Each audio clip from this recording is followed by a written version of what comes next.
नमस्कार, आप देख रहे हैं 24 टीवी नेटवर्क राजस्थान और मैं हूं आपके साथ हारजी तालीम। और फिलहाल हम चौपान की गांव के एक स्कूल में हैं, आईपीएस स्कूल में है।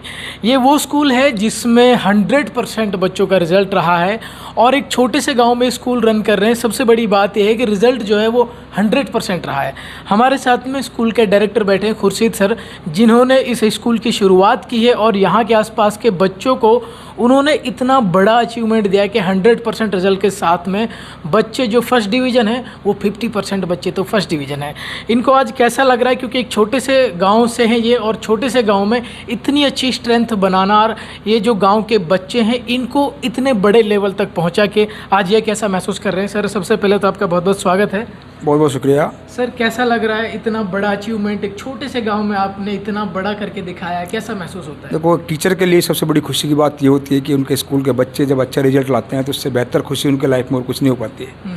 तुम भी वही स्टैंड कर रहे हैं। धीरे धीरे ग्रामीण का माहौल है, ग्रामीण परिवेश के बच्चे हैं, स्कूल में ज़्यादा मेहनत होती है, गाँव घर पर बच्चे कम ध्यान देते हैं। अगर घर पर पेरेंट्स हमारा सहयोग करें तो आई मीन्स जो सिटियों का बच्चों को रिजल्ट आता है, हमारा रिजल्ट उनसे कहीं बेहतर हो।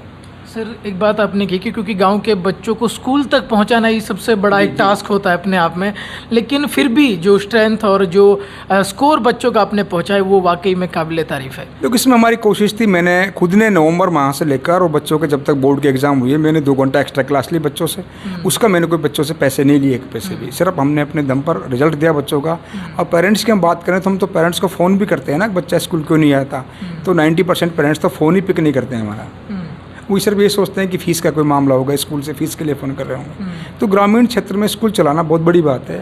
आज गवर्नमेंट या जो काफ़ी दिशा निर्देश आते हैं वो सोचते हैं कि प्राइवेट स्कूलों में बहुत सब कुछ है, बाकी जब धरातल पे आप देखेंगे, हाँ, जो बड़े स्कूल हैं जो आज इंडस्ट्री के रूप में काम कर रहे हैं उनकी मैं नहीं कह सकता, लेकिन जो ग्रामीण के स्कूल हैं वो किस तरह स्कूल का संचालन कर रहे हैं उसका संचालक जानता है, क्योंकि बहुत बड़ी बड़ी परेशानी आती हैं गाँव में स्कूल चलाने में। सर, जैसे आपने बताया कि बहुत बड़ी परेशानी आती है गांव में अगर आप स्कूल संचालित करते हैं, तो क्या कभी कोई ऐसा इंसिडेंट आपके सामने आया है कि आपके पास में कोई बच्चा आया हो और पेरेंट्स उसकी फ़ीस तक पे नहीं कर पा रहे और आपने उसको स्कूल से निकाला हो या ये कहा हो कि बेटा फ़ीस मत देना लेकिन पढ़ाई करो?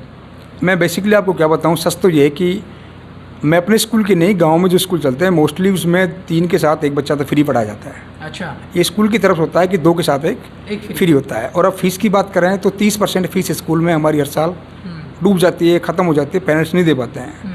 अर्दीप, आपने फ़ीस के लिए प्रेशराइज भी किया अभिभावक को तो बच्चे रुक जाते हैं, वो बच्चों को रोक लेते हैं स्कूल भेजने की। बहुत बड़ी बात है। मैं अपनी बात करूँ तो मेरे स्कूल में लगभग 27 बच्चे ऐसे हैं जिनसे मैं फ़ीस नहीं लेता हूँ। 27।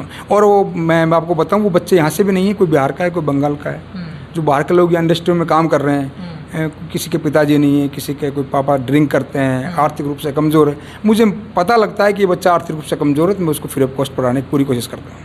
सर, इस तरह आप बच्चों को पढ़ाते हैं तो आप वाकई में साधुवाद के पात्र हैं। आपकी तरफ से एक छोटा सा मैसेज, क्योंकि आप गांव से स्कूल संचालित करते हैं तो हमारे यहाँ पे अक्सर हम देखते हैं कि हमारी कम्युनिटी में लोग बच्चों को स्कूल भेजने में बड़ी तहमत उठाते हैं कि वो भेज नहीं पाते हैं लड़कियों को। इस तरह से आप कैसे देखते हैं कि लड़कियों को भेजना चाहिए? देखो, लड़कियों की शिक्षा पर जहाँ तक बात है तो हम मेवात क्षेत्र में बात करते हैं तो आपको बेहतर पता है कि लड़कियों को पढ़ाना, कम स्कूल में भेजना ही बहुत बड़ी बात समझते हैं। तो लड़कियों के लिए तो हम विशेष छूट करते हैं, पेरेंट्स को हम लालायित भी करते हैं, उनको समझाते भी हैं। बच्चों को डांट भी नहीं सकते। अगर आपने किसी बच्चे को डांट भी दिया और उसने स्कूल से आने से मना कर दिया तो फिर ज़रूर नहीं कि बच्ची वापस आपके स्कूल आएगी। बच्चों के लिए तो हम बहुत विशेष रूप से ध्यान रखते हैं। जैसे हमारी मेवाती कल्चर होता है, बच्चों को नंगे सिर नहीं रहने देना, तो हम भी बच्चों को प्रेशराइज नहीं करते हैं। जैसे वो आना चाहें स्कूल, हम उनकी छूट कर देते हैं। जैसे स्कूल आते हैं वैसे स्कूल आएँ, बाकी स्कूल आएँ, ये हमारा मोटो होता है 100% कि बच्चे स्कूल आएँ। बहुत बहुत शुक्रिया। तो आप देख रहे हैं कि फ़िलहाल हम चेला की गांव के आईपीएस स्कूल में हैं, जहां पर आप देख रहे हैं कि हम डायरेक्टर खुर्शीद सर से बात कर रहे थे। आपने देखा कि यहां इन्होंने इतनी सारी फैसिलिटी दी हुई है, बच्चियों को लेके अलग से कोटा दिया हुआ है। जो बच्चे फ़ीस पे नहीं करते हैं आज तक उन बच्चों को भी अपने स्कूल से वापस नहीं किया है। आप देखते हैं अक्सर बड़े स्कूल में अगर हम अपने बच्चों को पढ़ाते हैं, अगर एक भी महीने की फ़ीस हम पे नहीं करते हैं तो हमारे बच्चे को बाहर निकाल दिया जाता है, चाहे उसके एग्ज़ाम हो या उनके करियर का क्या होगा इस बारे में बिल्कुल भी नहीं सोचा जाता है। लेकिन वाकई में खुर्शीद सर साधुवाद के पात्र हैं और इनसे बात करके हमें बहुत अच्छा लगा। लगातार बने हम इस खबर पे, देखते रहिए 24 TV network Rajasthan. Cameraman Sajid Khan के साथ।